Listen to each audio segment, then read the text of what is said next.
กวนเด็กไก่นอนลึกเดี๋ยวก็นอนเตียงคืนในนอนมาถอมวิดีโอโหในค่ะมันเด็กไก่เป็นตั้งเป็นอยู่เลยออกอ่อนได้เกามิวในค่ะนะที่เป็นอันละลายมาทำซ้ำกันข้อที่หนึ่งในเนาะตีไก่เมาในค่ะนะข้อที่หนึ่งไก่เมาแล้วก็หูเขาออกเขาใจเขาเช่านิ่มเช่าในค่ะนะข้อที่สองหูไก่ไข่ไก่จี้หูไข่หูจี้แล้วก็เหมือนกำได้ใจเขาในคันจ้าเห็นมันจงเขาคือใจคือลงคือหลังให้ในคันเนาะข้อที่สามก็ออกหยันออกเข้าในโปต้องอีสังเหมือนว่าเขาจ้าเตรียมจ้าลาบจ้าเฮ็ดกุ้ยก็เขาปนลืมให้เนาะมันได้เป็นจังได๋ค่ะหมอลืมหมอต้องให้ในคันนะข้อที่สี่ก็ใจเขาในชุกซักเหมือนใจเขาในเหมือนมีดีปืดดีปังด้วยหางก็บ่อึดอัดใจก็เป็นหมดให้ในคันนะสั่งล้างเดี๋ยวก็มีใจใครจุนจ้าสั่งให้ในคันเนาะข้อที่ห้าก็ได้เป็นเจอเฮาในปิ่นแดกลายเฮเดี๋ยวก็อายุงเฮาจับตั้งใจตั้งตัวเฮาจับกันให้ในคันเนาะข้อที่หกก็เหมือนเลือดเต็มตีเนอร์ตัวเฮาเหมือนเลือดเฮายุบย่อมไว้นี่เนาะเดี๋ยวก็ตีใกล้เป็นตีนชานมือเน็ดเดี๋ยวก็หน้าตาเฮาในก็เศร้าเว้ามองมาเหมือนเลือดเฮาเต็มโทนให้ในคันนะข้อที่เจ็ดก็ได้เป็นคือโอนง่ายแล้วก็เมาง่ายคือง่ายแล้วก็ใจตีนไว้ให้ในคันเนาะแล้วก็ใจเลยดังตัวเฮาในเมื่อนำจับกันแล้วก็ออกโอเฮา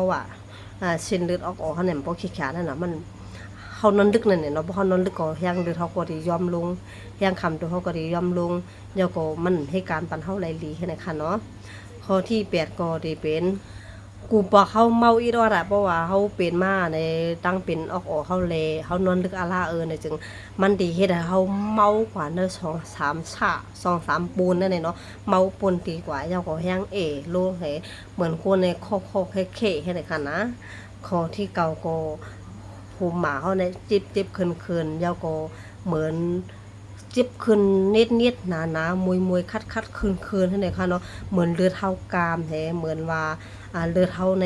กามไม่ได้ตัวเขาเหมือนตรงนึงมันเลือดเท่าไหลให้ในคันนะมันได้เป็นเนื้อเกาเมียวน่ะเพราะว่าเขาไกนอนลึกอย่าเป็นปอนอนลึกเนาะเพราะว่าเขานอนลึกไหนตีน่ะออกเขาก็ดียวนป้าเจ้าก็ที่เป็นเนื้อเกาเมียวในคันนะเพราะว่าเส้นเลือดปิกไตออกเขาที่เป็นจังไหนคันนะ